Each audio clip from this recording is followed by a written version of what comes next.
reservations, please, Speaker. So ordered. Thank you very much, Representative. Any further discussion, members? Yes, Representative Thielen. Thank you, Mr. Speaker.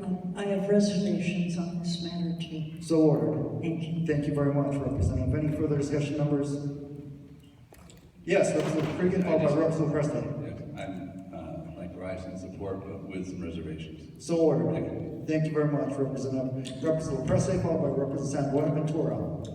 Thank you, Mr. Speaker. Strong opposition. Strong opposition, please proceed. I'd like to entertain my comments from the third reading. I believe it was March 8th. So ordered. Thank you. And I only have a few things to say. Eola ikava, Mr. Speaker. Eola ikava. Eho puhem ikava. Mahalo.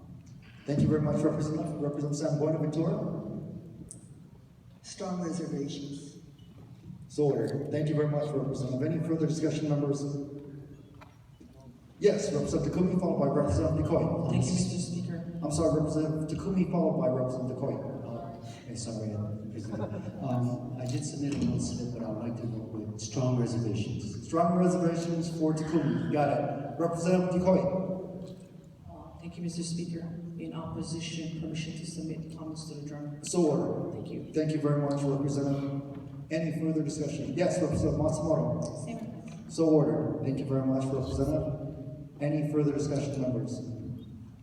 Yes, Representative Yamani. In support. In support?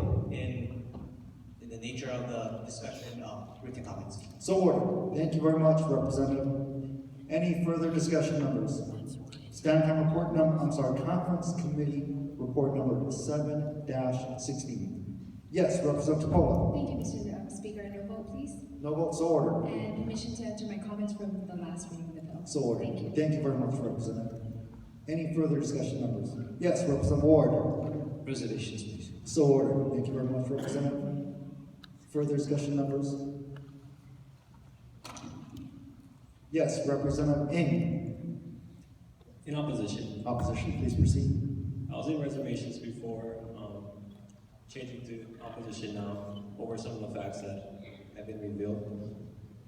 I have some comments too, briefly. Please proceed. Okay. In the previous speech, I detailed some false claims made this session about water availability. Claims repeated throughout session about statistics on gallons per day, how much can be pumped, how much water is brackish, and so on. And I believe that the facts, when they're all laid out, it's clear that this bill represents a choice between decimating local kalo farmers and slightly cutting into a corporation's bottom line.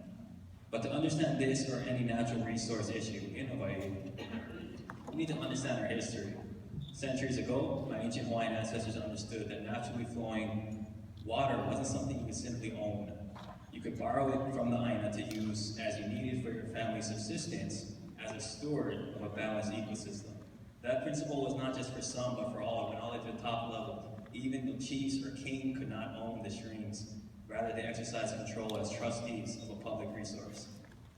Now that changed in the plantation era, where a small group of wealthy businessmen diverted water without consent from kalo farmers across our state. It decimated Hawaiian families, it desecrated sacred waterfalls, and it terminated small Hawaiian farms, all for the sole benefit of just 5 wealthy missionary families. That spurred lawsuits that persisted, well, until today. Now, no one here will argue against the notion that the Big Five may have acted immorally or exploitative at that time. Looking back at history, we recognize the wrongs that were done. But our question here tonight is, do we have the courage to correct this injustice right here on the House floor? I've been challenged, Mr. Speaker, by industry folks saying, Kaniela, you need to understand that too many struggling working people, too many Hawaiians rely on the plantation to make a living. So I answered, respectfully, you need to understand that is the problem. I believe local people are ready for self-determination. Many will say that we cannot make it on our own, that we must continue to fall in the rank and file and be thankful for what we are handed under the table. But that's not what I see when I look at Hawaiians and working families. Graduating from universities and starting businesses in record numbers, created jobs in industry, preserved miles of pristine agricultural land, making waves both at home, nationally, and abroad.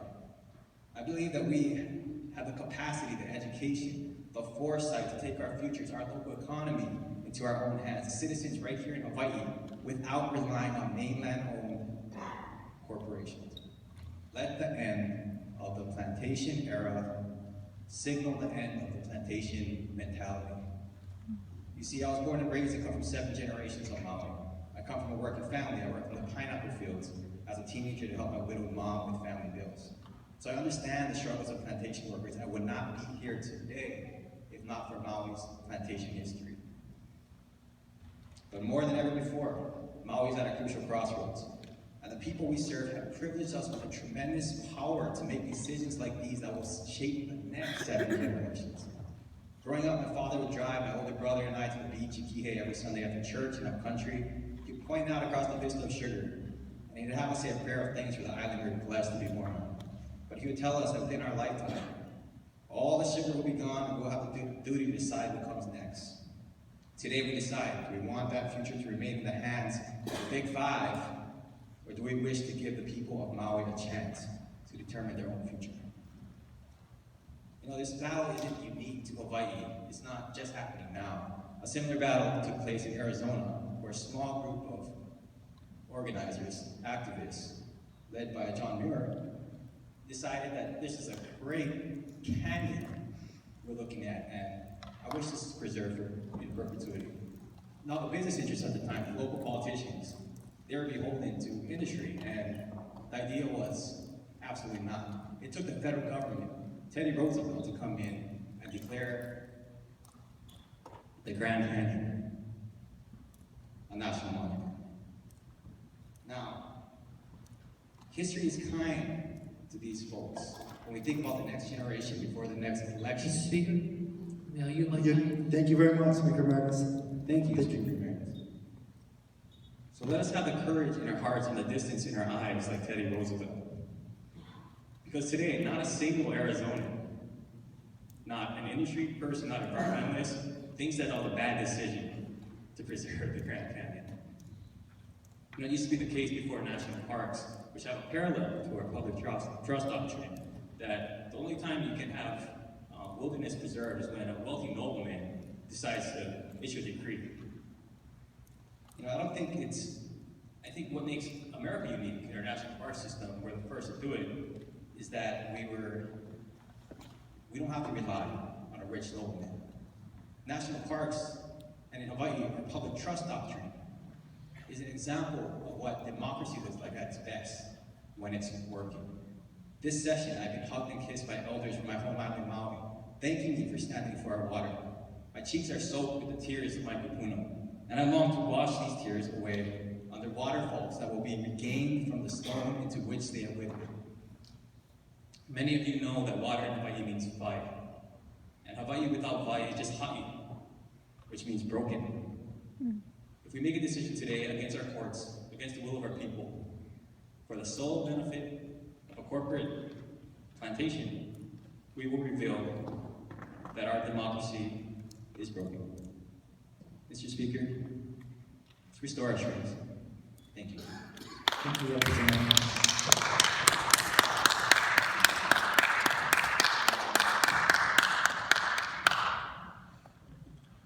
Yes, Representative Suji. Mr. Speaker, in support of the comments. So ordered. Thank you. Thank you very much, Representative. Any further discussion, members?